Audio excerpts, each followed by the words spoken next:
You can do anything, Donald Trump once boasted, speaking of groping and kissing unsuspecting women. Maybe he could, but not everyone can. The candidate who openly bragged about grabbing women's private parts, but denied he really did so, was elected president months before the cascading harassment allegations that have been toppling the careers of powerful men in Hollywood, business, the media and politics.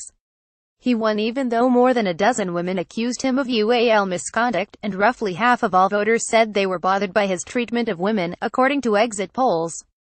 Now, as one prominent figure after another takes a dive, the question remains, why not Trump? A lot of people who voted for him recognized that he was what he was, but wanted a change, and so they were willing to go along, theorizes Jessica Leeds, one of the first women to step forward and accuse Trump of groping her, decades ago on an airplane. The charges leveled against him emerged in the supercharged thick of the 2016 campaign, when there was so much noise and chaos that they were just another episode for gobsmacked voters to try to absorb, or tune out. When you have a Mount Everest of allegations, any particular allegation is very hard to get traction on, says political psychologist Stanley Runchin. And Trump's unconventional candidacy created an entirely different set of rules. Trump is immune to the laws of political physics because it's not his job to be a politician, it's his job to burn down the system, says Eric Desenhall, a crisis management expert in Washington. Now Alabama Senate candidate Roy Moore, accused of assaulting teenage girls when he was in his 30s, is waiving that same alternative rulebook. Long a bane to establishment Republicans, Moore is thumbing his nose at calls by Senate Majority Leader Mitch McConnell and other GOP members of Congress to drop out of the campaign, and accusing them of trying to steal the race from his loyal insurgents. As for Trump, the president, who rarely sits out a feeding frenzy, is selectively aiming his Twitter guns at those under scrutiny. He quickly unloaded on Democrat Al Franken after the Minnesota senator was accused Thursday of forcibly kissing and groping a Fox TV sports correspondent, now a Los Angeles radio anchor, during a 2006 USO tour. Yet Trump has been largely mum as Washington Republicans try to figure out what to do about Moore.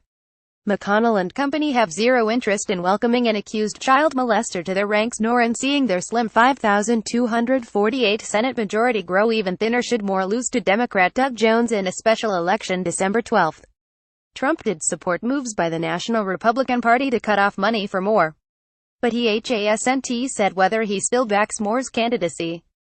Spokeswoman Sarah Huckabee Sanders, pressed repeatedly on the matter this week, would say only that Trump thinks that the people of Alabama should make the decision on who their next senator should be. As for the allegations against Moore, Sanders said Trump finds them very troubling. As for Franken, presidential advisor Kellyanne Conway told Fox News that Trump had merely weighed in as he does on the news of the day when jabbing at the senator. But Trump's broadsides at Franken served as an open invitation for critics to revisit his own history of alleged misconduct. Leeds, for her part, called the president the walking definition of hypocrisy. Look no further than the bipartisan howl that greeted Ivanka Trump's statement this week about Moore for a demonstration of the perilous cross-currents around Trump on the issue. There's a special place in hell for people who prey on children, Trump's daughter told the AP, adding that she had no reason to doubt the victims' accounts. She did not call for Moore to leave the race. Liberals and conservatives both pounced. Those on the left noted she had waited a week to chime in and had never given similar credence to the claims of her father's accusers. Some on the right faulted her for buying into unproven accusations.